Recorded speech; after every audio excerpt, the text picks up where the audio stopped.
আসসালামু আলাইকুম। কেমন আছেন সবাই? আমি আলহামদুলিল্লাহ ভালো আছি।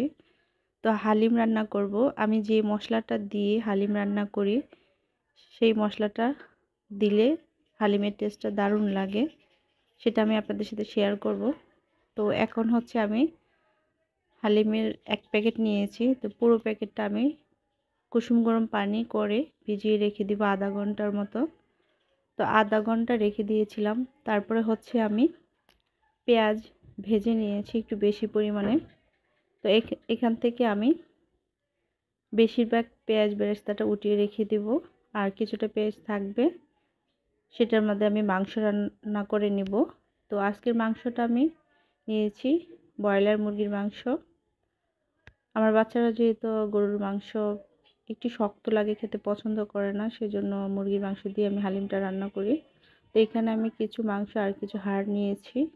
এখানে আমি হালিমের পুরো প্যাকেটের মশলাটা দিয়েছি, আর দিয়েছি ১.৫ চা চামচের মতো আদা রসুন বাটা।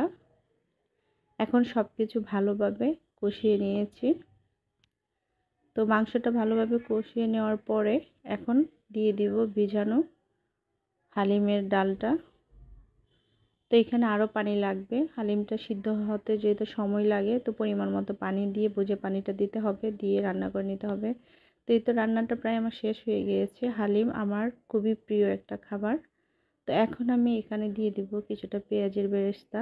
আর যে বলেছিলাম যে একটা মশলা দিলে হালিমটা অনেক মজার হয়, তো আমার কাছে একদিন হালিম রান্না করতে গিয়ে হালিমের মশলাটা কম ছিল, তো আমার কাছে চাট মশলা ছিল, আমি এমনিতেই দিয়েছিলাম। তারপর হচ্ছে এই চাট মশলা দিয়ে রান্না করার পর এতটাই টেস্ট হয়েছিল, আমি রান্না করার সময় এখন কিছুটা চটপটি মশলা দিয়ে দিই উপর থেকে এইভাবে। তো মশলাটা নাড়াতে হবে না, যখন পরিবেশন করা হবে তখন এটা এমনিতেই মিশে যাবে। তো হয়ে গেল হালিম। এখন যে যেভাবে পরিবেশন করে খেতে চান সেভাবে খাওয়া যাবে, বিভিন্ন রকম শসা, গাজর, টমেটো দিয়ে পরিবেশন করে খাওয়া যাবে। তো আমি এভাবে পরিবেশন করে নিয়েছিলাম। তো কেমন হয়েছে? ভালো থাকবেন সবাই। আসসালামু আলাইকুম। আল্লাহ হাফিজ।